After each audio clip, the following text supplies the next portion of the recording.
En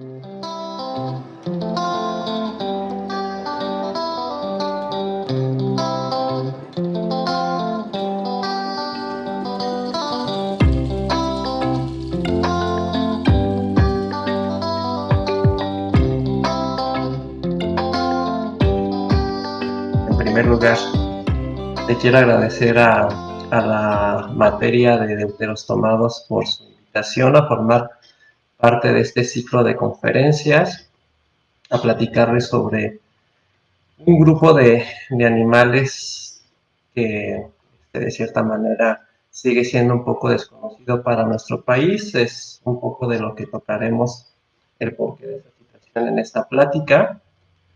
Y pues nada, sin mayor preámbulo, voy a compartir pantalla. Eh, Bien, para comenzar, un poco diferente tal vez a lo que se esperaba, porque quisiera comenzar precisamente con esta lámina que les estoy mostrando aquí, que tiene que ver con las conferencias que ustedes están llevando a cabo. Resulta que en mayo, que es este mes, el mayo es el mes de la naturaleza mexicana, lo está celebrando pues principalmente la CONAVIO, la Semarnat, otras dependencias del gobierno federal principalmente, a través de sus instancias estatales, un recordatorio sobre el cuidado y la protección a la naturaleza. Esto todo en un preámbulo, porque el 22 de mayo es el Día Mundial o el Día Internacional de la Biodiversidad. Ajá. Las Naciones Unidas, a través del hashtag Todos por la Naturaleza, pues nos invitan a hacer conciencia de todo lo que está pasando en este aspecto. Todos estamos sufriendo las consecuencias que en mayor o en menor medida pues son parte de un proceso natural de cambio climático, cíclico a través de los tiempos geológicos. No obstante, pues nosotros los humanos hemos incidido de alguna u otra manera en estos procesos y aquí las consecuencias, ¿no? Entonces, pues aprovechando todas las conferencias que ustedes están teniendo, también es para celebrar precisamente el 22 de mayo, el Día Mundial de la Biodiversidad. Entonces, después de este comercial biológico, ahora sí. Entonces, como ya el profesor Federico lo mencionó, me voy a abocar a la plática, urocordados y cefalocordados de México, o en México. Son, como ya lo van a ir viendo, es un grupo de animales bastante simpáticos, así es como yo les llamo, porque a pesar de que es un grupo biológicamente en el sentido evolutivo bien importante para nosotros los humanos, desde el punto de vista biológico, se ha dejado un poco de lado por cuestiones incluso a veces hasta históricas. De eso también le voy a ir tocando algunos aspectos. Ya no van a ir a ver. Entonces, el contenido de esta plática lo he lo sugiero de la siguiente manera. En primer lugar, pues vamos a ver qué son, la posición sistemática de estos animales, generalidades de estos organismos y finalmente terminaríamos con el estado del conocimiento de estos animales en México. Entonces arrancamos con la primera pregunta, ¿qué son? Pues estos urocordados y cefalocordados en general son cordados, pero resulta que nosotros los humanos, junto con los otros vertebrados, también somos cordados. Ergo somos, sistemáticamente hablando, somos el filum cordata. Quiere decir que todos somos una familia. Estos organismos, los urocordados y los cefalocordados jóvenes, son nuestros primos, hermanos biológicos de nosotros los vertebrados, o los craneados, como quieran llamarnos. No hay pariente biológico más cercano a nosotros que estos animales. Entonces, realmente, pues vamos a platicar de nuestra familia biológica. Por lo tanto, es una plática pues bastante familiar, como de esas veces cuando ustedes van a casa de la tía o de la abuelita y comienzan a sacar el álbum familiar con las fotografías y le empiezan a enseñar el tío fulano, la prima mengana, pues justamente más o menos ese ambiente va a tener esta plática. Entonces, si estoy hablando de que los urocordados y los cefalocordados son cordados, pues me parece buena idea hablar un poco de los cordados, las generalidades de los cordados, que son tanto ellos como nosotros. Somos el mismo grupo biológico, el mismo filum, la misma familia. En primer lugar, en primerísimo lugar, pues resulta que somos animales, ¿verdad? Animales bilaterales, además. Los hay tanto acuáticos como terrestres y anfibios. No solamente los anfibios que típicamente conocemos como anfibios son los únicos anfibios dentro de los cordados, hay una gran variedad de cordados que presentan esta característica de vida anfibia, que alguna parte de su vida, de su ciclo de vida lo llevan en ambientes acuáticos o semiacuáticos y la otra parte de su ciclo de vida pues en ambientes terrestres. Lo primero que salta a la vista, aquí tenemos un cordado generalizado, jóvenes. Ajá. Lo primero que salta a la vista es una notocorda. La notocorda, este cordón que aquí en el diagrama aparece en un tono oscuro, señalado, ajá. La notocorda sirve como un sistema de sostén al animal. Citológicamente está compuesto por tejido conjuntivo y este tejido conjuntivo es súper especializado porque las células que componen a este tejido conjuntivo son células muy grandes y además de ser células muy grandes tienen vacuolas bastante grandes también. Estas vacuolas de estas células que forman la notocorda llegan a ocupar hasta 3/3 partes de las células que forman el tejido conjuntivo. Además, este tejido, al ser conjuntivo, pues está arreglado de manera laminar. ¿Por qué es tan importante mencionar este detalle?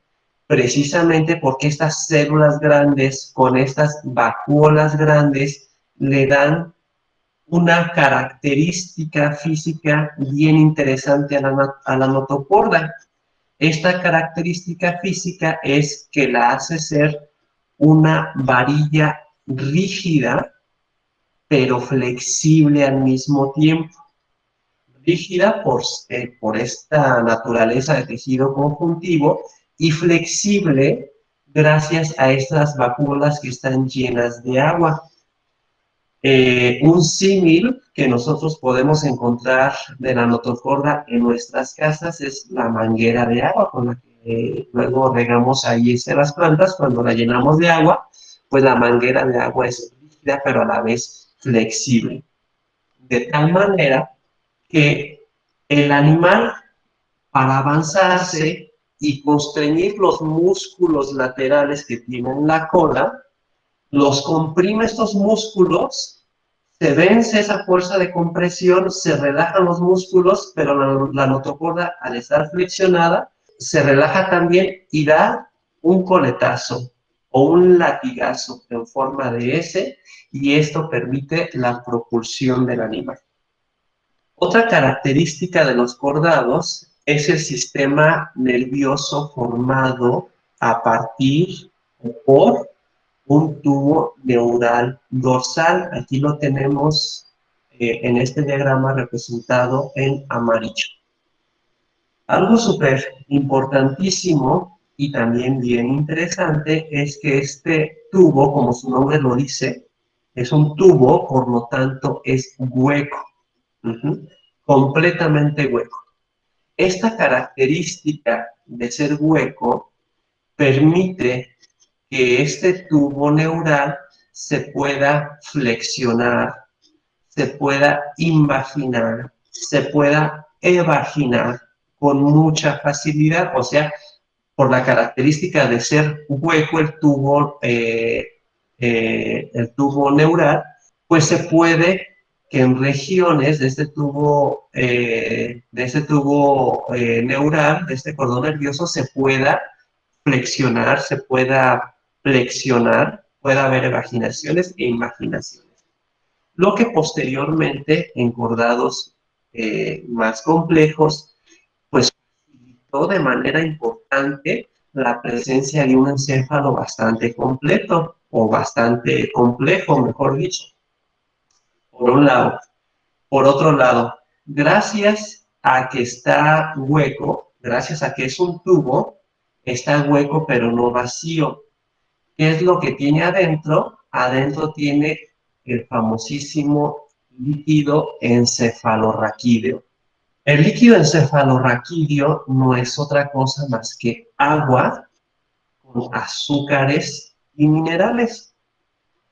Esto es, bueno, en términos simples, ¿verdad? Porque ya histológicamente, pues también, y en bordados más complejos, como en los vertebrados, pues ya tiene también células allí implicadas, células blancas para la defensa, linfocitos, etcétera.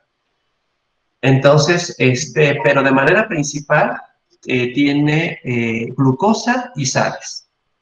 ¿Por qué es súper importante esto? Bueno, gracias a esa característica, gracias a que el cordón es hueco, pues permitió un crecimiento importante del encéfalo en cordados más superiores, ya que los nutrientes llegan por dentro, justo por adentro del sistema nervioso y permite que las neuronas más internas se alimenten. Si no estuviese hueco, sería muy complicado que las neuronas más internas se alimentaran por difusión pasiva desde fuera hacia adentro. Que de hecho también hay líquido encefalorraquídeo rodeando el sistema nervioso. Y en los cordados más complejos, como en los vertebrados, pues tenemos las famosísimas y preciosas meninges, que son 3 tejidos que protegen nuestro sistema nervioso central, y entre las meninges está el líquido encefalorraquídeo que nutren las neuronas externas, y las neuronas más internas son nutridas por el líquido encefalorraquídeo que circula por dentro del sistema nervioso central. Situación que otros animales no poseen. O sea, ¿qué situación? La oquedad de su sistema nervioso central. Por ejemplo, los cefalópodos, que son de los animales invertebrados, pero que tienen un mayor desarrollo del sistema nervioso central, su crecimiento de su cerebro está limitado precisamente por esta característica fisiológica. No pueden, los invertebrados no pueden tener un cerebrote o su cerebro no puede ser demasiado grande porque los nutrientes por difusión pasiva no alcanzarían a llegar hasta las neuronas más internas. Entonces, está limitado fisiológicamente su crecimiento por ese aspecto. ¿Qué otra característica presentan los cordados? Las famosísimas hendiduras faríngeas. Aquí están representadas en este diagrama por estos huecos bastante grandes.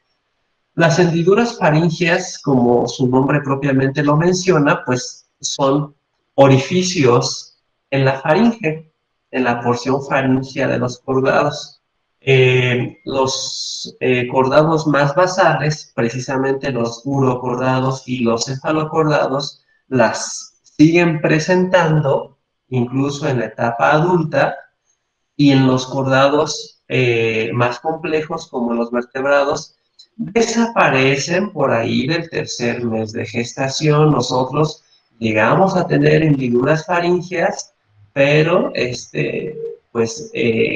degeneran a órganos más complejos, ¿no? La función principal, evolutivamente la función original de las hendiduras faringeas, pues fue alimentación, ya que el animal se alimenta y por filtración a través de las hendiduras faríngeas sacan el exceso de agua y solamente se queda la comida. Otra característica es la cola postanal.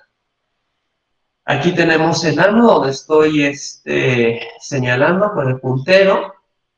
Otra característica fue que obtuvimos una cola musculosa, que rodea tanto a la notocorda como al cordón neural, pues para la motilidad. En varios cordados complejos siguen manteniéndola, como en el caso de los organismos acuáticos, de los condrictios y de los osteictios, y en el caso de los vertebrados terrestres, pues degenera en etapas embrionarias posteriores, pero evolutivamente la tuvimos. Otra característica típica de los cordados es el famoso endostilo faringio. Este es una pequeña glándula que se encuentra justo abajo de la faringe, que la función original del endostilo, la función biológica evolutiva original es crear mucosidad para que las partículas alimenticias que entran, pues se queden pegadas a la faringe y no se salgan con la corriente de agua a través de las hendiduras branquiales.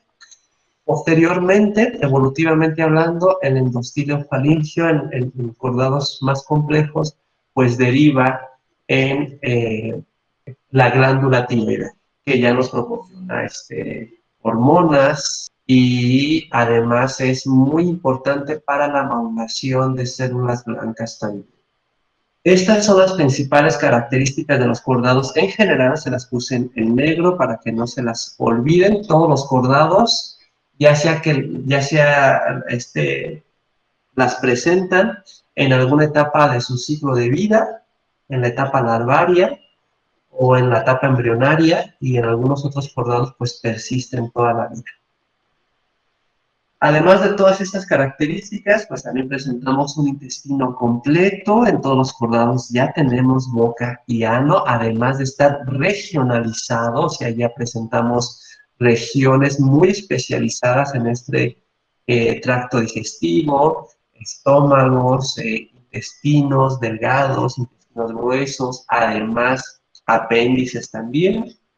También presentamos un sistema circulatorio completo con un corazón ventral y además este circulatorio completo ya tiene dos grandes regionalizaciones, la circulación mayor y la circulación inferior, donde la circulación mayor va a ir del corazón a las branquias y o pulmones y de aquí directamente al encéfalo, y la circulación posterior hacia el resto del cuerpo. El intercambio gaseoso en estos animales pues se da a través de la piel, o sea, puede ser tegumentaria, puede ser branquial, que es una versión de una respiración tegumentaria externa, o bien a través de pulmones, que también son ya órganos especializados, pero ya es interno. Respecto a la reproducción, pues puede haber animales dioicos o hermafroditas, o sea, animales con sexos separados o animales que tienen ambas gónadas en un mismo organismo. Hay fases larvarias variables.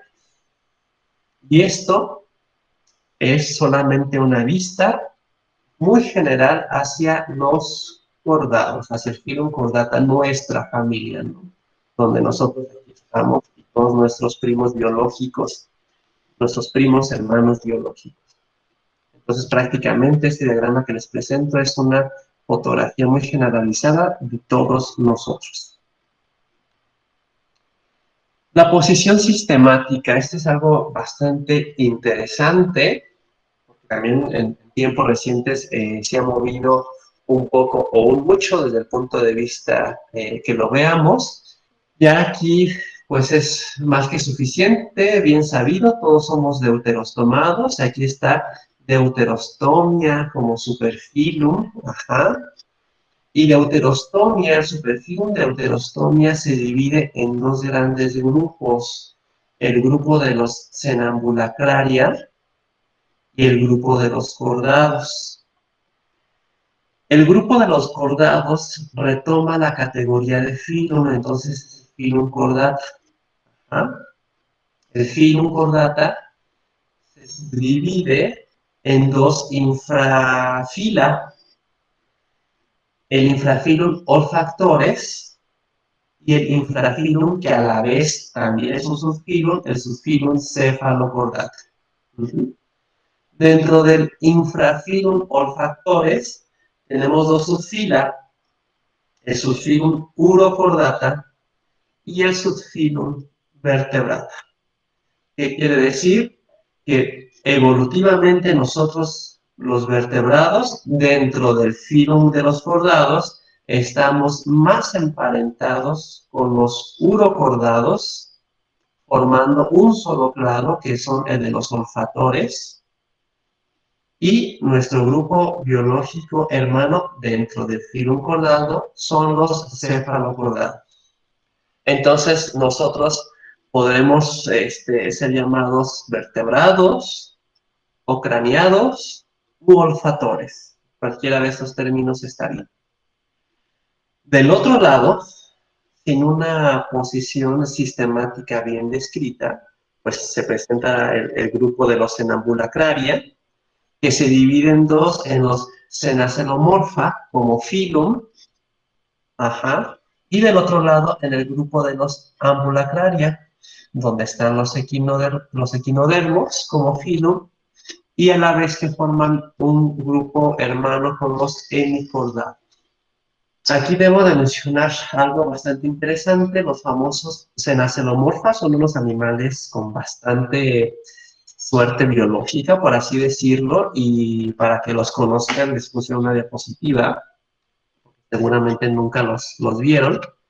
Aquí está la lámina de la izquierda, son los famosos cenacelomorfa, y estos cenacelomorfa, pues hasta hace algún par de años eran platelmintos, así es, eran considerados gusanos planos, acelombrados, eran el famoso orden Acela dentro de la clase turbelaria de filum platelmintos y también el orden Cenacelomorpha dentro de la clase turbelaria dentro del filum platelmintos.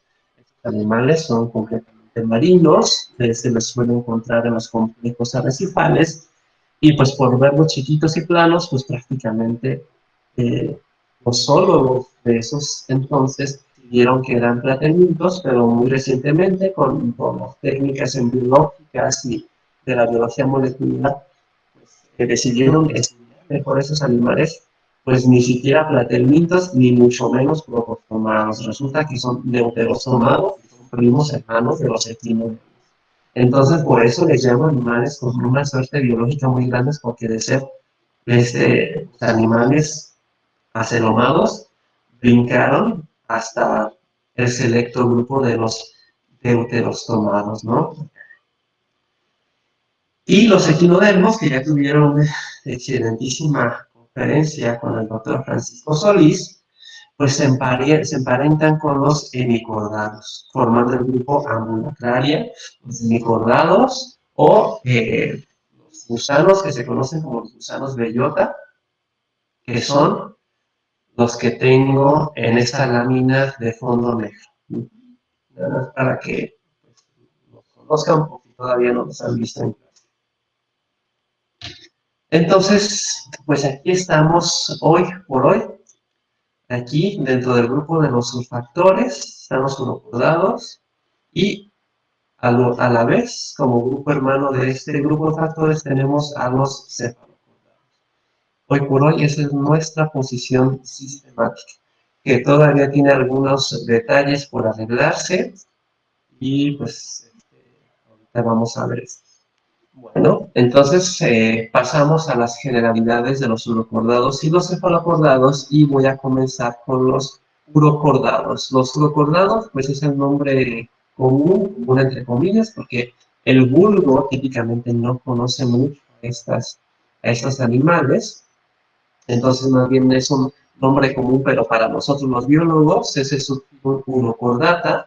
Aquí están los unicados, ajá, también. Antes, de hecho, antes era más común llamarlos Suspilum tunicata, y eso es algo histórico, ya como por tradición, porque la primera vez que se describieron a estos animales, pues se pensaban que eran moluscos y se les llamaron los tunicados. Ya después un colega ruso, de hecho, el zoólogo, el zoólogo Alexander, camarada Alexander Mikronov, fue quien descubrió su naturaleza cordada. Y los llamó urocordados, entonces pues ya es correctamente, es mejor llamarle Suspilum urocordata que Suspilum tunicata, pero pues, por cariño les seguimos llamando tunicados, ¿no? Por si alguna vez se encuentran en la literatura tunicados, ya saben el por qué era cuando estos animales eran moluscos. Todos son marinos, no hay, de hecho, bueno, son marinos, de hecho, dulceacuícolas no existen, a lo mucho, en lo personal los he visto en sistemas salobres, océanos esteros, pero nada más, y de hecho la literatura tampoco los reporta para ningún cuerpo de agua dulceacuícola. Tienen una cubierta corporal, de ahí que cuando se pensaban que eran moluscos, se creía que era como una especie de concha muy delgadita, la famosa túnica, la túnica que recubre el cuerpo de estos animales. Esta túnica resulta que es un polisacárido especial, se llama la tunicina, muy parecido a la celulosa de los vegetales y a la quitina de los artrópodos y de los hongos, también es un polisacárido, ¿no? Es un carácter exclusivo de este subfilo. Dos, hay especies bentónicas, la mayoría son bentónicas, algunas pelágicas, muchas pelágicas, pero la mayoría son bentónicas. Hay solitarios y coloniales, mayormente coloniales también. Y estos animales, en el estado adulto, pierden la notocorda y el tubo neural. Ya lo vamos a revisar un poquito más adelante, cómo es este proceso. De tal forma que cuando son adultos, las únicas características típicas de los cordados de las que recién he hablado, la única característica que mantienen es la faringe perforada, las hendiduras faringes. Actualmente no hay un consenso actual de las especies descritas. Si ustedes buscan en Internet les va a decir que hay alrededor de 2.700 especies descritas. Sin embargo, ya haciendo cuentas, en los anales del Instituto de Biología de la UNAM, del Instituto de Ciencias del Mar y Limnología también del Mar, y otros institutos que se dedican a la investigación marina, como la WORMS, la World Reference for Marine Species. En total, pues ya nos da un número que asciende más allá de las 3.000 especies. Por eso les puse más de 3.000 especies actuales. Y pues bueno, eso el porqué de esta un poco de discrepancia lo guardo para el final de la charla.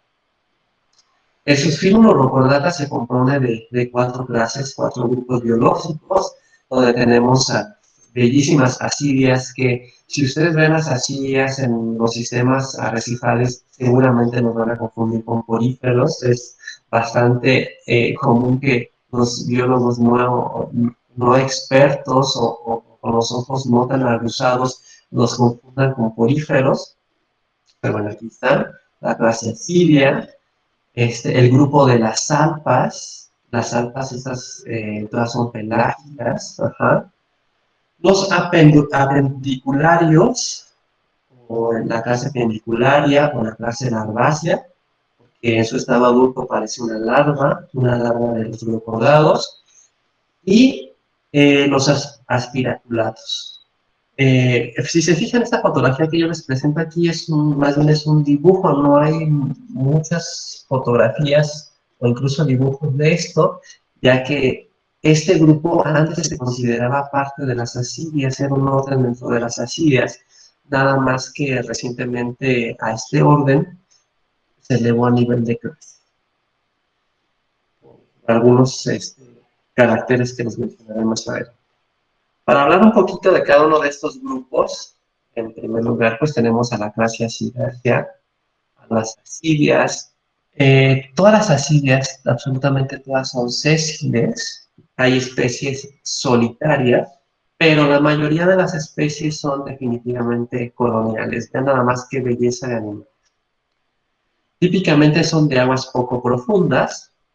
Las podemos encontrar con mucha facilidad en los litorales marinos, son súper abundantes en los sistemas arrecifales, pues es donde se encuentra la mayor diversidad de estos, por el complejo ecológico mismo del sistema arrecifal, pues también lo hace un buen hábitat para la ubicación de estos animales, pero aquí en las costas de Michoacán y de Guerrero, en lo personal, en los viajes de prácticas también las he visualizado de manera muy común. Las que he visto aquí en Michoacán y Guerrero no tienen coloraciones tan bellísimas como estas, son más cafés, pero bueno, eso tiene un porqué para platicar. Típicamente, precisamente hablando de la coloración, hay una gran gama de estos animales que van desde los animales, desde las ascidias, que son negras completamente, hasta las que tienen coloración críptica, o sea, cafés, color arena, hasta las que son completamente transparentes, como estas, y se les ve todos sus órganos y sistemas adentro. Vean qué bonitas están. Muy típica la coloración aposemática, o sea, la coloración de advertencia, como es precisamente en estas fotografías de la parte inferior, donde les avisan a los otros animales: no me comas, porque si me comes te va a ir muy mal. Aquí explicaré un poco el porqué de esa coloración aposemática. Sin embargo, antes de llegar ahí, pues son saxiformes, o sea, tienen forma de saco, como pueden ver en este diagrama de esta ascidia generalizada, forma de saco, forma de costal. Sobresalen dos orificios bastante evidentes, se les llaman los sifones, el sifón inhalante por donde entra la corriente de agua. Llega primeramente a la faringe perforada, aquí tenemos las hendiduras faríngeas, se filtra el alimento, el agua se va por toda la cavidad celómica y sale por el sifón exhalante. La comida que se queda pegada en la faringe gracias a la acción del endostilo, recordémoslo, pues ya pasa a un estómago donde se va a llevar a cabo la digestión. Este estómago tiene un tracto digestivo que va a desembocar en un ano justo a la salida del sifón exhalante. Presenta su sistema circulatorio con un corazón ventral que por la morfometría de estos animales queda así como que abajo y abajo del estómago. No tiene una circulación definida, quiere decir que la circulación puede ir tanto hacia un lado como hacia otro. Y su coloración de la sangre, el color de la sangre es como verde amarilloso, amarillo verdoso, como lo quieren llamar. O sea, como de esas veces cuando ustedes tienen gripa y ya se están recuperando y el moco sale amarillo verdoso, de ese color es la sangre de estos animales, debido a que sus células sanguíneas tienen al elemento del vanadio como elemento hemo principal. De hecho, a sus células sanguíneas, por este compuesto, por el vanadio, se les llama vanadiocitos. Aunque, déjenme les platico, que no es así en su totalidad. La mayoría de las ascidias tienen vanadio, pero también hay ascidias que tienen hierro, otros por lo tanto su sangre es roja. Hay otras especies de ascidias que tienen niobio y otras especies de ascidias que tienen tantalio incluso, pero la mayoría es vanadio y por eso sus células son vanadios. Eh, Otro detalle bastante interesante es que el vanadio, para poder capturar el oxígeno y que los vanadiocitos lo lleven hacia el resto del animal, hacia los tejidos y lo liberen, pues solamente funciona con un pH de 2. O sea, el organismo debe tener mínimo un pH de 2 para que esta función fisiológica de la captura de oxígeno funcione. ¿Cómo le hace el animal para tener una sangre tan ácida? Pues resulta que la túnica produce ácido sulfúrico. Y este ácido sulfúrico, pues ya se imaginarán, ¿no? Es lo que les advierte a los animales, no me coman. Y de ahí, sus colores aposemáticos, sus colores de advertencia. Estos animales son extremadamente ácidos, lo que les da la característica, por un lado, como ya lo vengo mencionando, les advierte a los posibles depredadores de una buena quemada, y si es que a alguien se les ocurre morderlos. Y además, otra cosa bien importante, que evita que otros animales sésiles se instalen sobre la superficie de sus cuerpos, porque si a una larva, a una incauta larva de un coral o de otro tipo de animal se llega a instalar aquí, pues se va a quemar. Aunque hay especies bastante ácidas, hay otras especies, todas las especies son ácidas, pero hay otras especies que se pueden lavar el ácido muy fácil, sobre todo las especies minerales donde no se necesita mucho esta coloración de advertencia, por lo tanto el ácido no es tan fuerte, se lavan con facilidad y son las especies que incluso los humanos nos podemos comer, una buena lavada y una buena cocida, y con eso se elimina el ácido sulfúrico. También así que son un plato bastante común en países asiáticos y en España y Francia también. Respecto a la reproducción, pues fíjense que estas ascidias son hermafroditas protándricos. ¿Qué quiere decir esto? Que cuando el animal está en su fase adulta, todos son machos. Todos son machos. Madura sus gónadas masculinas, libera sus espermatozoides, y otra hembra por allá libera sus óvulos, y la fecundación pues va a ser externa, ¿no? En el medio acuático. Pero una vez que este animal completamente macho ya se reprodujo, a la próxima temporada se va a convertir en hembra, y ahí que tenemos dentro de nuestro filón de los cordados el primer ejemplo biológico de transexualidad. Los machos se van a convertir todos en hembras y van a producir óvulos para llevar a cabo el ciclo. En el ciclo biológico, como ya les mencioné, la fecundación es externa. Una vez que se lleva a cabo todo el proceso embrionario, que para recordarles, todos los deuterostomados tenemos una segmentación radial indeterminada, se produce, bueno, y además por una producción del tercer tejido y esodoma por enterocelia, pues ya se produce la larva típica, que de hecho se le llama larva renacuajo. Ese es un nombre biológico, técnico, no creen que me lo estoy inventando. Se produce la larva renacuajo, aquí la tenemos, y vean, la larva renacuajo es típicamente, tiene todas las estructuras típicas de los cordados. Tiene una cola postanal, tiene la notocorda, tiene el tubo neural, tiene las hendiduras faríngeas y el endostigo. El único detalle, pues, es que la larva renacuajo no se alimenta. Una vez que se produce la larva renacuajo, va a nadar vertiginosamente hasta que encuentra un sustrato adecuado, se hinca, comienza la metamorfosis para llegar al adulto.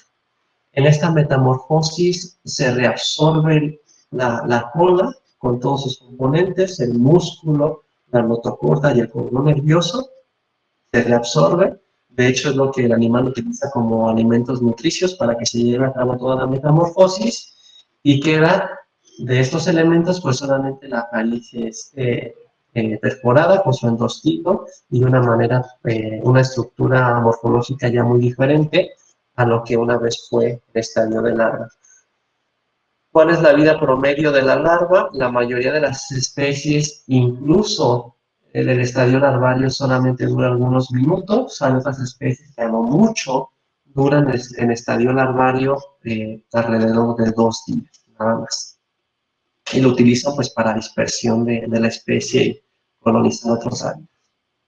En el caso de la clase Thaliacea, los thaliáceos, los conoce, bueno, dentro de los thaliáceos pues están las famosas salpas, los violiónidos, los piromizómidos, que pueden ser solitarios o coloniales, como aquí tenemos una bellísima colonia de salpas. Pues todos son planctónicos en este caso, o sea, todos andan ahí flotando en la columna de agua. No hay thaliáceos sésiles. Presentan, como pueden ver acá, una túnica delgada, a diferencia de los anteriores, que tienen una túnica gruesa. Su túnica es bastante delgadita. Eso les ayuda, pues, evidentemente, a la flotabilidad. El cuerpo es compacto, en forma de barril, como pueden ver más en este ejemplo. Los sifones exhalantes bueno, el sifón exhalante e inhalante están en los extremos. El inhalante está, pues, al interior, donde se va a ubicar inmediatamente la boca, y el sifón exhalante está en la parte del animal. Presenta bandas circulares características.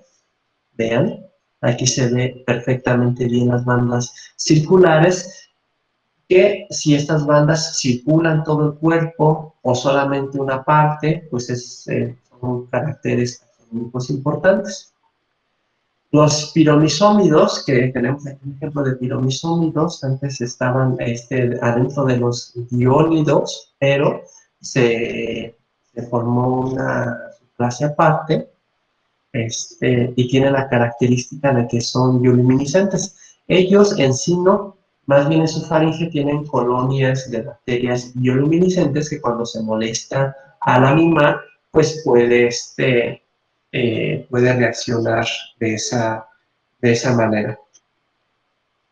Aquí tenemos un ejemplo de salpa máxima, una salpa que llega a medir hasta 30 centímetros de largo. Aquí tenemos el sifón, uno de los sifones, el sifón posterior, el aparato digestivo, la boca y las salpas, que esta es una cadena donde se encuentran las gónadas, de esos animales, y cuando maduran, esta cadena de gónadas va a salir del animal. Luego por aquí les muestro un diagrama, bueno, aquí está inmediatamente. Sale esta cadena que son los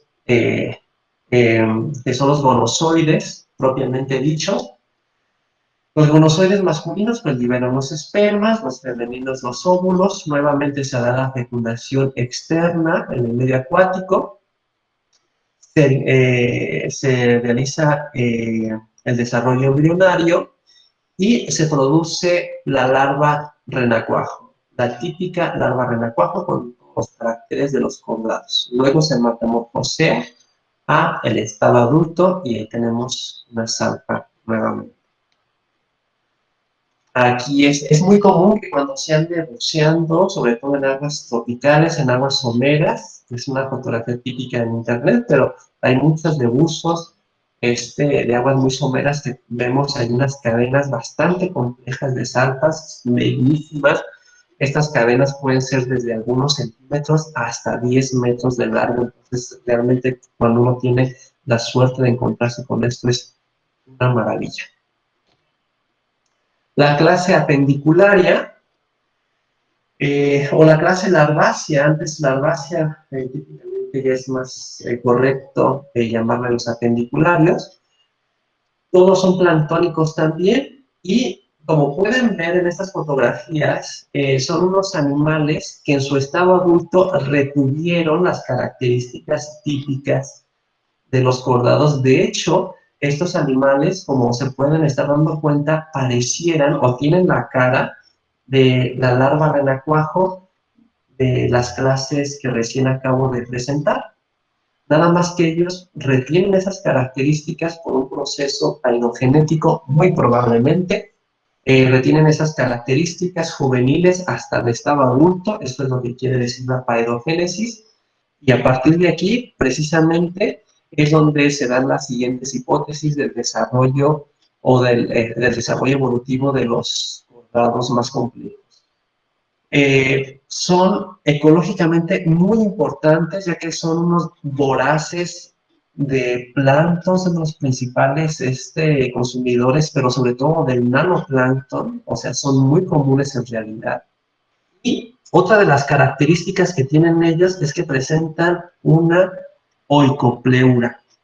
Esta oicopleura es una túnica modificada, es una túnica muy, muy delgadita, mucosa incluso, que rodea a todo el animal. Ahorita vamos a ver unos animales con su oicopleura, es su casa, y además esta oicopleura es desechable, porque como están filtrando el animal y es mucosa esta oicopleura, pues se le pega muchos detritos a la oicopleura, luego queda bastante cochina, y el animal tiene que deshacerse de la oicopleura y hacer una nueva.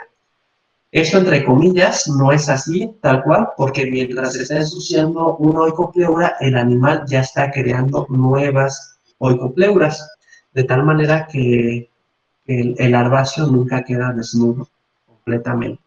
Y les da unas formas maravillosas estas oicopleuras imbrincadas unas de otras. Por ejemplo, aquí tenemos el animal, aquí tenemos el cuerpo principal, aquí tenemos la cola donde está la notocorda y el cordón nervioso, y toda esta estructura maravillosa es la famosísima oicopleura. Entonces, ver estas burbujas allí en la columna de agua también es todo un espectáculo. Vean nada más esta. Aquí podemos ver varias oicopleuras imbrincadas. Aquí tenemos el animal.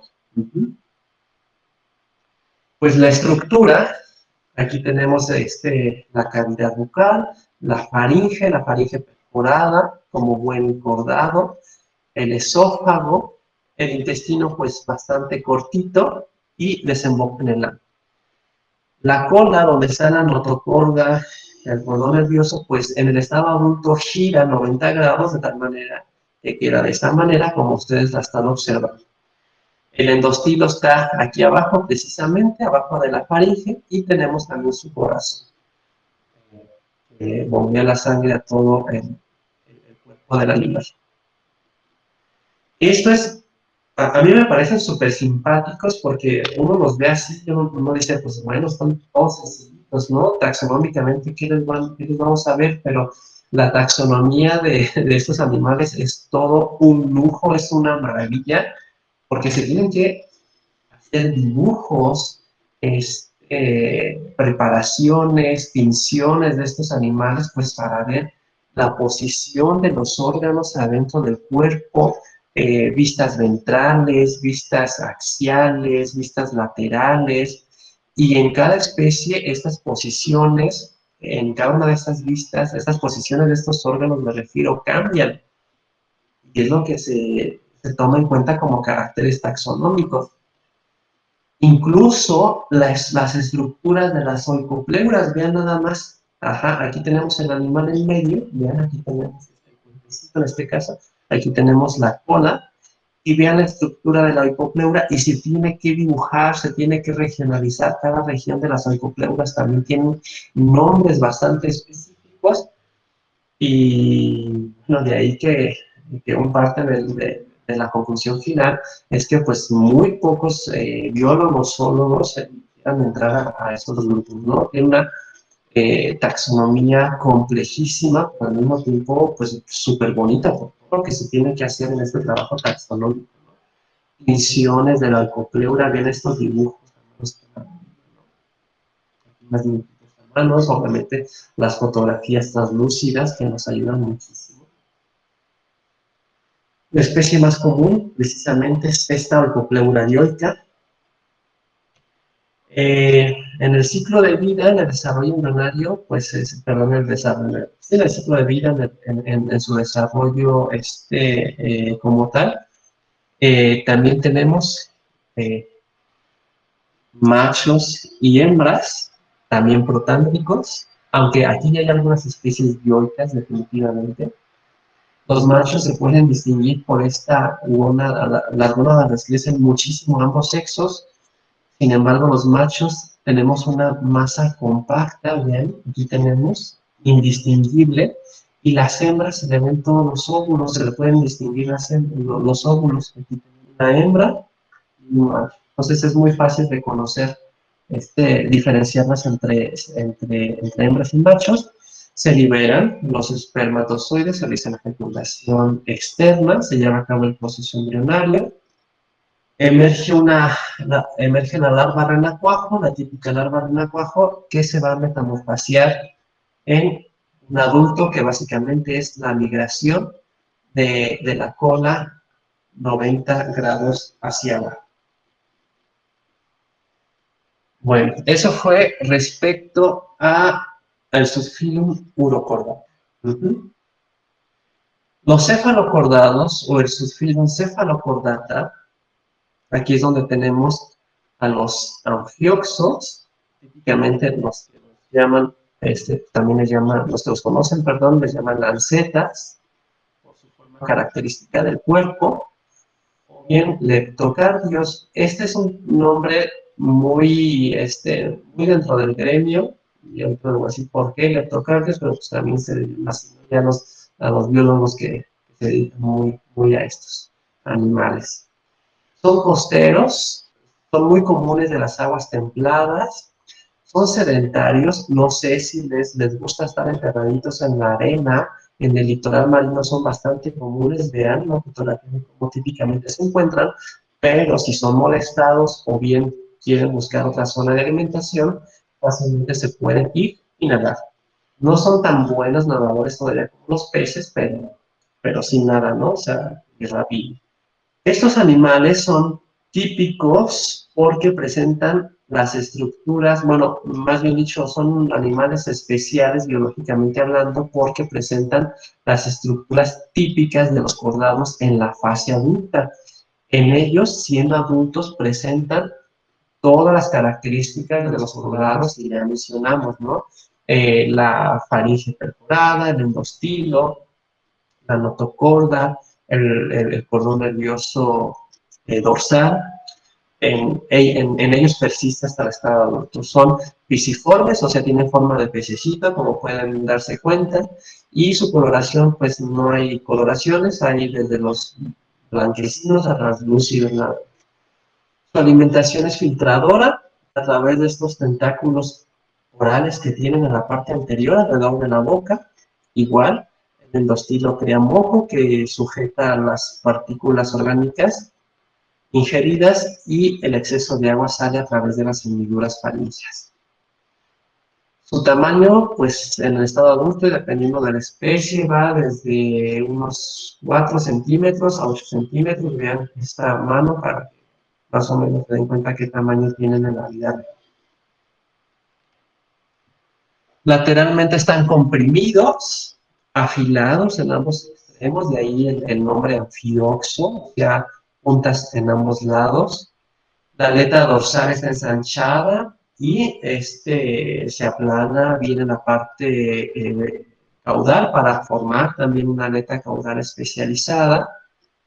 El aparato excretor, fíjense que eso es bien importante, el aparato excretor es exclusivo dentro de los cordados. Eso sí, el aparato excretor que tienen ellos, los anfioxos, los cefalocordados, solamente lo tienen ellos y nadie más. Y es muy parecido al aparato excretor de los anélidos, o sea, de los metanefrinos. La notocorda de en este caso de los anfioxos, se extiende, aquí lo podemos ver, en este acercamiento, en esta imagen que tengo aquí abajo, en este acercamiento, cómo la notocorda se extiende hasta la parte anterior y además ya existe en ellos un pequeño abultamiento de la parte anterior del cordón nervioso también. ¿Qué quiere decir? Que ya tienen un protocerebro. Presentan más de 500 arcos branquiales y el atrio oral es formado por una capucha, como pueden ver, que sobresale. A final de cuentas es una capucha con un collar de tentáculos, como ya lo había mencionado, rodeando la zona oral. De ahí que en un inicio, allá por los años 1748, si no mal lo recuerdo, bueno, a final de cuentas fue a mediados de los 1700, cuando se describió este animal, se describió como un molusco también, debido a que quien lo describió, que se le dio el nombre, a ver si ahorita me acuerdo, pues le vio tentáculos y dijo, esto es un molusco. Después, unos 60 años después, un italiano lo redescribió ya bien.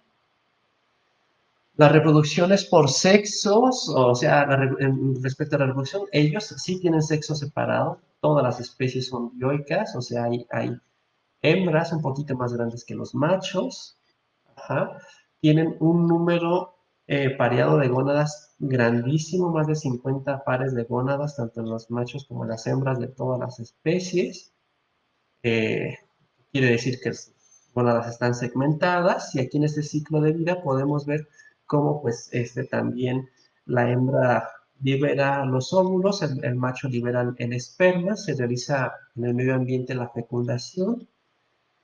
Después del desarrollo embrionario, se produce una larva neurula ciliada que se hace más larga y nos proporciona una larva asimétrica. Esto es bastante curioso, ya que esta larva asimétrica va a tener la boca del lado izquierdo, ajá, como si tuviera la boca torcida, la boca del lado izquierdo, y solamente en estadio larvario, solamente tiene hendiduras faríngeas del lado derecho, nada más. Por eso es una larva asimétrica. En sus estadios larvarios posteriores es cuando empieza la metamorfosis y tenemos ya los juveniles, los podemos ver en esta lámina que tenemos aquí a la izquierda. Puede haber hasta 10 estadios juveniles, llegando a la larva subadulta, que curiosamente la larva subadulta suele ser más grande que el propio adulto. Ya cuando la larva subadulta madura completamente, se reduce en tamaño. Y pues bueno, también la taxonomía de estos animales, hay que hacer aclaraciones de tejidos para contar pares branquiales, para contar gónadas, contar tentáculos y otras estructuras morfoanatómicas. Entonces se hace con una técnica de aclaramiento de tejido típicamente, que es la que se llama la técnica de Dawson, que se usa también en biología. Y además, hoy en día, pues también la sistemática molecular está perdiendo la sistemática de estos animales. La sistemática de los cefalocordados, pues ese es el Phyllum cordata, el Subphyllum cephalocordata, solamente tienen una clase, todos pertenecen a la clase Leptocardio, de hecho que también se les llame los leptocardios, ¿recuerdan? Entonces, si ustedes le llaman leptocardio a esto, pues no importa, solamente está bien, porque solo es una sola clase. Con todos estos análisis de la biología molecular, ya las especies conocidas ya no se saben cómo arreglarlos a nivel de orden. Entonces, sistemáticamente hoy no existe ningún orden dentro de los cefalocordados. Dentro de la clase Leptocardi se brinca a las familias o entre paréntesis la familia, porque hasta hace poco existían dos familias, la familia Achiometronidae y la familia Branchiostomatidae, pero los branquiostomatidos ya asimilaron a los asimetrónidos. Quiere decir esto que tal vez en alguna literatura, tal vez en algunas páginas de internet aún encuentren a la familia asimetrónide, pero hoy por hoy ya no existe esta familia, ya quedó dentro de la familia Branchiostomatidae. Entonces es un Susgirium pues monoclase, monofamilia, y dentro de los branquiostómidos, pues existían varios géneros realmente, alrededor de 8 géneros, pero todos esos 8 géneros ya se han sinonimizado a alguno de esos 3 géneros que quedan. Entonces, hoy a nivel mundial solamente existen 3 géneros: el género Asimetrón, el género Branchiostoma y el género Epigonictis, con alrededor, entre todos, más o menos con 33 especies, nada más. El Branchiostoma lanceolatum es el primer anfioxo que se describió. Se describió cuando se pensó que era un molusco, se describió con el nombre tal cual, Branchiostoma. Luego el italiano que les cuento, se apellida Costa, que volvió a describir el animal, pero porque se lo encontró en la parte. Ajá, entonces creyó que era una especie nueva y lo describió con el género Anfioxo, y este italiano sí lo describió como un cordado. Sin embargo, pasó un poco más de tiempo y pues por aquello de las sinonimias y por las reglas de la prioridad sistemática, pues se dieron cuenta que aunque mal ya estaba descrito ese animal, entonces por la regla de prioridad se dejó el género Branchiostoma cuando se pensaba que era un molusco, como una curiosidad sistemática. Entonces, bueno, de hecho, por eso quería hacer énfasis en la sistemática de los cefalocordados, porque hay muchos problemas sistémicos natural hoy en día con estos animales. Y ya para ir terminando, el estado del conocimiento de estos animales en México, el primer registro que yo pude encontrar data del 67, por una tesis de licenciatura que se llama Contribución al conocimiento de las apendiculares del arrecife La Blanquilla en Veracruz, México, con descripción de una nueva especie.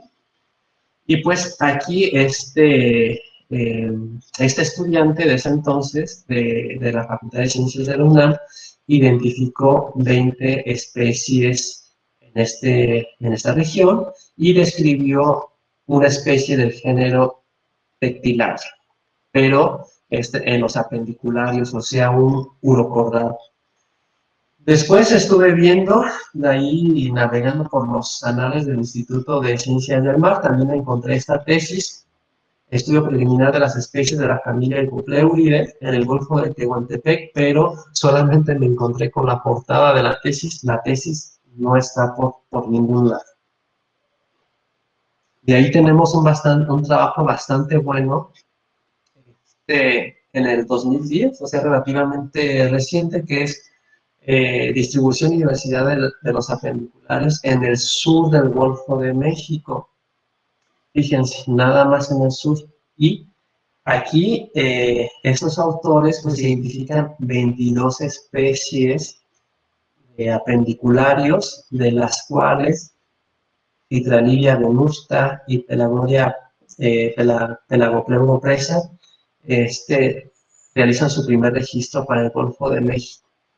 ¿Y por qué hacen mucho énfasis a los apendicularios? Como yo les mencioné hace un momento, dentro de los urocordados, los apendicularios, tienen forma de larva, pues son extremadamente abundantes, muy, muy abundantes. Entonces, digamos que es muy fácil encontrárselos, ¿no? Por lo tanto, llevar a cabo estudios de biodiversidad y sistemática, aunque si se dan cuenta ha sido solamente biodiversidad nada más. En el caso de bueno, en general, tanto de urocordados como cefalocordados, tenemos este trabajo del 2005 de Richard Brusca y otros colaboradores, pero es diversidad de macrofauna en el Golfo de California. Recuerden que los hermanos Brusca, Richard Brusca y Jerzy Brusca, bueno, Jerzy ya no porque ya falleció hace algunos años, pero Brusca todavía, Richard Busca se sigue todavía, donde trabaja es en el Golfo de California, y este del 2005, aquí tenemos a los asidios en el Golfo de California, 16 especies, apendicularios, 21 especies, y cefalopodados, o sea, anfioxos, solamente una especie, para el 2005.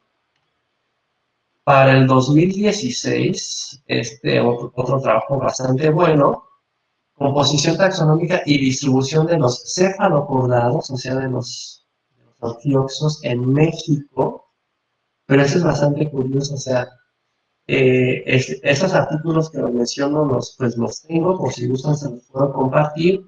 En la metodología, los autores pues revisan las colecciones científicas, nada más lo que ya se ha colectado, y en ese trabajo, revisando colecciones científicas, pues encuentran una diversidad, dice, en el Golfo de México y Caribe mexicano se registra la presencia de 3 de las 4 especies registradas para México. O sea, 3 de las 4 especies. Y en el Pacífico solamente se registra Branchiostoma californiense. O sea, en todo el Pacífico mexicano se sigue registrando solamente una especie, que es la que Richard registra, es Branchiostoma californiense, nada más. Y ya es todo. Entonces nos hacemos la pregunta, ¿no es poca biodiversidad? En realidad, o sea, en México, en el caso de cefalopodados, estamos hablando de 4 especies registradas para todo México, tanto el Pacífico, como el Golfo de México y como el Mar Caribe. 4 especies. En el Pacífico, solamente una, Branchiostoma californiense. Y en el caso de los urocordados, como pudieron darse cuenta, la diversidad para México entre todos sus filos es varía alrededor de 35 especies registradas, nada más. Bueno, pues como pueden darse cuenta, son animales, la mayoría de ellos flotan libres o que nadan libres en la columna de agua. No son muy conspicuos, o sea, no son muy fáciles de ver, por lo tanto, la captura no es como que así súper fácil. Son muy pequeños, centímetros los más grandes, hablando en cuenta en general, centímetros los más grandes, y ya vieron lo que se tiene que hacer para la taxonomía, no se tienen que aclarar, hay que hacer dibujos, hay que hacer demasiada morfometría. ¿Por qué no se quiere todavía inmiscuir mucho la biología molecular en estos grupos? ¿Por qué los que se dedican los biólogos que se dedican a esto, los zoólogos que se dedican a esto, todavía tienen sus reservas? No es que desconfíen, pero cuando lo hacen, como hicieron con los anfioxos, pues pasa precisamente esto, ¿no? Como que bueno, ¿y qué pasó? En realidad, bueno, aquí tenemos, ni siquiera existe el orden, parecía que hay menos familias, no sé si son un desorden con las especies ya existentes. En términos simples, ¿qué es esto? En términos simples, ¿qué es esto? Que se aplica a todos los cefalopodados y los uropodados, quiere decir que las características taxonómicas básicas, siquiera las básicas para poder definir un taxón de otro, ni siquiera están bien especificadas todavía, ¿no? ¿Qué quiere decir esto? Quiere decir que falta mucho estudio de morfometría, ahora sí como quien dice, mucho estudio en primer lugar de taxonomía clásica para poder tener unos caracteres taxonómicos básicos claros y ahora sí decir, estos son nuestros caracteres, vamos a ver cómo se arreglan y entonces hacemos la biología molecular para ver cómo se nos mueve. La biología molecular, como ya vieron, nos va a mover, porque nos puede mover tanto que hasta desaparezcan taxones en el país, ¿no? Aquí en México, ¿cómo se han llegado a conocer las especies que se han conocido? Muchas o poquitas. Como pueden ver, trabajos muy específicos que digan, vamos a estudiar estos animales, son pocos. De ese tipo de trabajos han sido, pues, pues pocos, les comento, y la mayoría son registros causales. Los plantólogos, los limnólogos van a hacer estudio de biodiversidad de plancton en general y ellos reportan todo, incluido a esos animales si se los encuentran, pero no fue un estudio específico, digamos, en esos animales, fue un estudio de plancton, diversidad de plancton, variación estacional de plancton, o sea, son registros esporádicos. Otros típicamente van a buscar otros animales, se encuentran con estos, los registran porque se los encontraron, pero hasta ahí. No hay estudios así. Por pura casualidad, yo ya lo sabía, pero de pura casualidad me metí a ver aquí a los anales de la biblioteca de la Facultad de Biología de nuestra universidad, y ¿saben cuántas tesis sobre estos animales hay? Ni una sola. ¿Cuánto tiempo tiene de existencia la Facultad de Biología? Ya tiene sus varias décadas, y a ningún estudiante se le ha ocurrido hacer esto en las costas de Michoacán o en las costas aquí pues, del Pacífico, ¿no? Y eso que pues, nuestro estado tiene mar, tenemos estados vecinos con mar, etcétera. Se debe también a algunas causas, ¿no? Pues, en primer lugar, en nuestra facultad no tenemos a ningún especialista en estos animales, y por lo tanto, cuando se ven estos animales en las clases, pues los vemos, pues son estos animales, todos díganle hola, y ya, lo que sigue, ¿no? Pero ustedes como estudiantes tengan en cuenta esto, tengan en cuenta que hay grupos de animales que sí son complejos de estudio taxonómico, sobre todo por lo pequeñitos, es el mayor obstáculo, pero, pero estudiando estos pueden ustedes encontrar sorpresas bastante interesantes, ¿no? Capaz de que si alguien se dedica a estos animales, pues encuentra especies nuevas y tiene toda la oportunidad de ponerle el nombre que ustedes gusten, ¿no? Cosas así por el estilo. Vean cómo está llorando este anfioxo porque nadie le hace caso, ¿no? Aquí en la facultad. Y pues bueno, yo creo que de momento le dejo hasta aquí. Gracias. Por si hubiese alguna duda, pues estoy para escucharlos y dar tiempo a ello. Muchas gracias por su atención. Gracias por tu presentación, estuvo muy buena. Tienes razón, los maestros la vemos muy rápido porque obviamente son pocos, primero pocos, en total pocos organismos, y en segundo, pues nosotros no trabajamos con ellos, ¿no? Qué bueno que diste esta plática porque lleva muy bien a aprender a todos los alumnos de la materia de uterostomados con mayor profundidad, a entender lo que son los urocordados y los cefalocordados. Hay una serie de preguntas que te voy a hacer, y si quieren seguir haciendo preguntas, pues nada más anótenlo por favor allí en el chat. Sergio Armando García Isaías te pregunta, ¿qué ventaja evolutiva tiene la existencia de un sistema circulatorio completo en los cordados? Es una muy buena pregunta.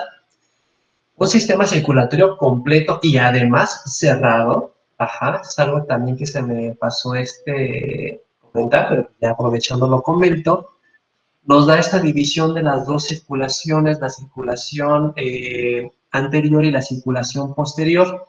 Este sistema circulatorio anterior, el corazón bombea, y en el caso, por ejemplo, de los cordados que tenemos pulmones, el corazón bombea y se va la sangre inmediatamente a los pulmones, se oxigena, y la sangre recién oxigenada se va al encéfalo, o sea, a llenar de oxígeno a la principal parte de nuestro sistema nervioso central y después al resto del cuerpo. Que tienen branquias, así es, con la diástole se va la circulación a las branquias, se oxigena y de ahí directamente al cerebro. Entonces, esta forma de circulación periférica, circulación cerrada, tan específica y tan funcional, pues lo heredaron, es una herencia de estos organismos. Ok, muchas gracias. La segunda pregunta de Héctor Manuel Quesada Martínez, dice, ¿por qué presentan bacterias luminiscentes? ¿Son cianobacterias? ¿Alguno de los que tú presentaste presentan esta característica? No, no son cianobacterias, son de hecho una diversidad, la biodiversidad de bacterias bioluminiscentes es grandísima en el mundo. Son unas bacterias específicas, pero son completamente bacterias comunes, desde el más amplio espectro biológico hablando. Y efectivamente, son simbiontes unas de otras, no son bacterias que se encuentran en ningún otro lugar más que en la faringe de estas ascidias. Ok, Jesús Manuel Sánchez dice, la Archaeopleura está químicamente construida igual que las otras túnicas, y en ese caso, las túnicas de las otras clases también se pueden perder y regenerar. La Oicopleura sí es una túnica extremadamente delgadita, muy, muy delgadita. Químicamente, pues es el polisacárido igual que las otras túnicas, pero es tan delgadita que en este caso, pues en los apendicularios se pierde. En el otro, y a propósito, ¿no? Como ya lo mencioné, en el caso de los otros urocordados, no, la túnica no se pierde porque está embebida en la epidermis, en el manto, así se llama. Entonces, en los únicos urocordados donde la túnica se puede perder y regenerarse es en los larváceos, pero por ser muy, muy delgadita nada más. Ok, Brian Alejandro Razo dice, ¿en qué características se basan para decir que los vertebrata están más emparentados con los urocordados? Se basan en que en los urocordados es muy evidente el proceso evolutivo de la pailogénesis. En todo el proceso embrionario y el ciclo de vida de los cefalocordados, de los anfioxos, como ya lo vieron, la larva es muy diferente, la larva neural es muy diferente, incluso hasta simétrica. Después, en sus estadios más maduros, se compone de un animal. Sin embargo, la paidogénesis la vemos en los urocordados y la larva renacuajo es similar en todas las clases de filo urocordata. ¿Qué quiere decir esto? Que los caracteres de los cordados se mantienen y se mantienen y se mantienen en los urocordados, aunque los adultos lo pierdan. Nosotros también adultos pues no es que nos perdemos, sino los modificamos también, ¿no? Por ejemplo, pues la notocorda da origen a la espina dorsal, etcétera. Entonces, es por eso que, y además, o sea, morfoanatómicamente y también las bases moleculares apoyan esta teoría. Sí, ok, muy bien. Francisco Javier Arroyo dice, ¿por qué el adulto de los anfioxos es más pequeño que el último estado larvario? Esto que nos llamaba la atención de estos anfioxos. Se cree que la larva subadulta, como quien dice el anfioxo juvenil, en el reino animal, ¿qué es lo que divide un juvenil y un adulto? La producción de gónadas maduras.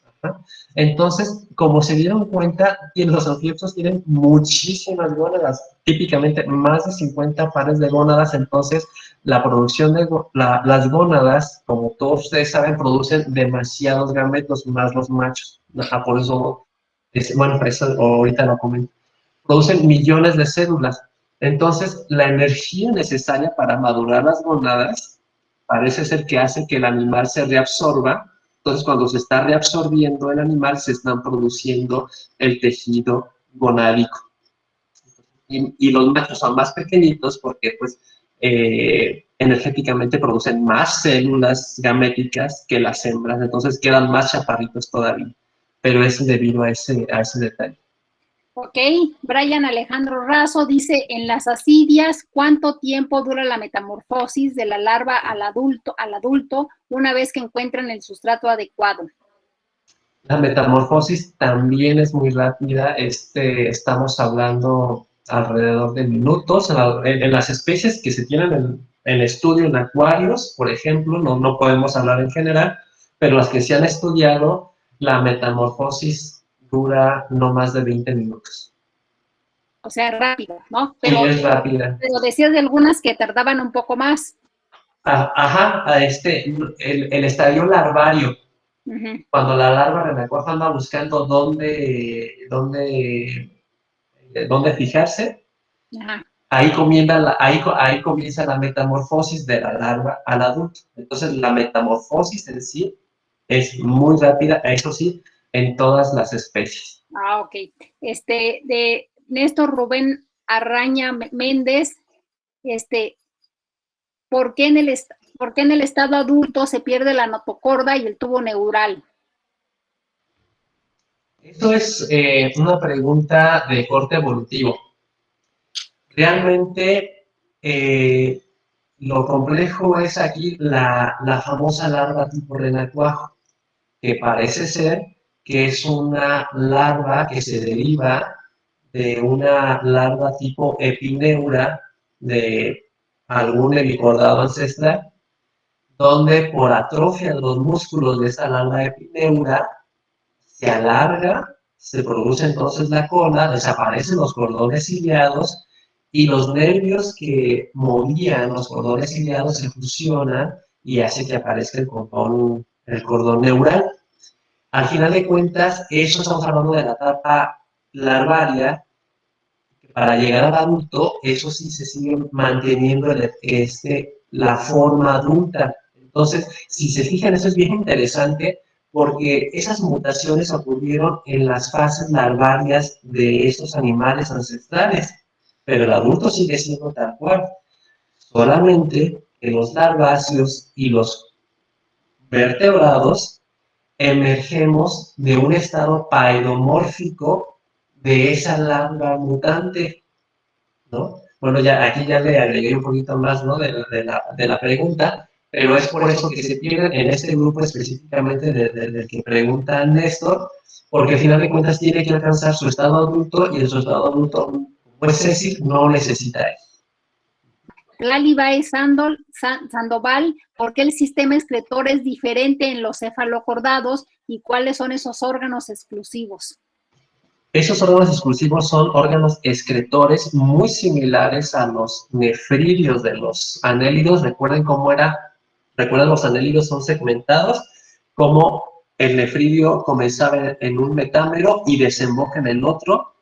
El que sigue comienza en el siguiente metámero y desemboca en el otro, como un trenecito. Háganle cuenta, así en los anfioxos, y simplemente diferentes porque al final de cuentas los anfioxos es un linaje diferente, aunque estamos en el mismo filo, pero es un linaje diferente a nosotros, entonces ellos adquirieron de esa manera su sistema excretor. Es por eso que por muy parecidos que estén a un bordado generalizado, nuestros parientes más próximos ya dentro de nuestro filo, pues definitivamente no lo son. Y por último, te pregunta de Guerrero Biodiversidad, en México, en particular en nuestro país, directamente quién los estudia. No sé si conoces a alguien en persona, o sobre todo por si alguien quiere saber de esto y estudiarlos, ¿no? Sí, precisamente conozco al chico, la primera tesis, que ya no es chico, ya es el doctor Soto. Trabaja en el Instituto de Ciencias del Mar de Limnología en Veracruz. Sin embargo, no es que se dedique completísimamente a esto. En realidad, él es plantólogo. Él hace índice de diversidad de plancton, etcétera. Sin embargo, le gustan mucho esos animales y es de los que más ha hecho. Pero que tengan un proyecto Así que digan, yo tengo un proyecto de la CONABIO, yo tengo un proyecto de tal, que va a haber diversidad de esos en tal lugar, no existe. Muy bien, pues entonces ahí están este grupo para que estudiar. Obviamente, pues no está fácil, no es fácil porque no hay mucho que estamos estudiando, pero bueno, otra pregunta más, Jaime Eduardo Villaseñor Pimentel dice, ¿a qué se debe que la sangre de los urocordados poseen elementos que no poseen otros animales? Está muy interesante esta pregunta. Sí, parece ser que los grupos emo dentro del reino animal se adquirieron de manera independiente casi en todos los linajes debido al hábitat donde se desarrollaron evolutivamente hablando estos animales.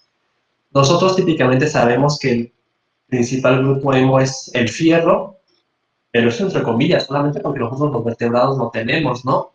Pero más todo el grupo emo que ya mencioné que presentan estos animales, más los grupos emos que presentan los otros invertebrados, ¿no? Como la hemocianina, que les dan la sangre azul a varios artrópodos, la hemeritrina, que les da la sangre verde a algunos arácnidos. Entonces, es una gran diversidad de grupos emos y todos estos parece ser que debido al ambiente donde evolutivamente se desarrollaron, pues unos grupos hemos funcionan de mejor manera que otros para capturar el oxígeno. En todos lugares hay oxígeno, pero no en la misma concentración. ¿Ah? Ahí es la clave. Entonces, unos grupos emo, unos elementos emo, pues funcionaban mejor en unos ambientes y otros en otros ambientes. De ahí la respuesta de por qué los animales, siendo animales, tenemos tanta diversidad de grupo emo en nuestra sangre. Muy bien, excelente, David, y como siempre haces presentaciones muy buenas. Hasta aquí terminamos las preguntas de los jóvenes. Quiero decirte que estuvo muy bonita la práctica, la presentación, estuvo muy llena de conocimiento que nos ayudan a enriquecer la materia que nosotros estamos dando, y por eso te queremos dar las gracias, David. No sé, Adriana, Martina, Perico, ¿quieren comentar algo? Todos los maestros de la materia de deuterostomados. Pues no, igual. Nada más agradecerle. Perdón, Tina, adelante. Perdón. Agradecerle a David su presencia, la presentación, y pues con esto creo que queda otra vez dicho la necesidad de los estudios de zoología, ¿no? Todavía todo lo que hace falta, las posibilidades en México de hacer investigación. Gracias, David. Gracias. Así es, me sumo al comentario. Muchísimas gracias, David. Sabíamos que esto iba a ser súper interesante, ¿no? Y como bien dijo la doctora Ideri, es los urocordados y los cefalocordados a veces no les tomamos la importancia, ¿no?, que representa. Son nuestros animales más cercanos, ¿no?, a los cordados, a nosotros, y nosotros somos cordados. Pareciera que no, pero sí, son nuestros primos carnales. Gracias, David. Federico. Pues agradecerte, David, por todo el esfuerzo.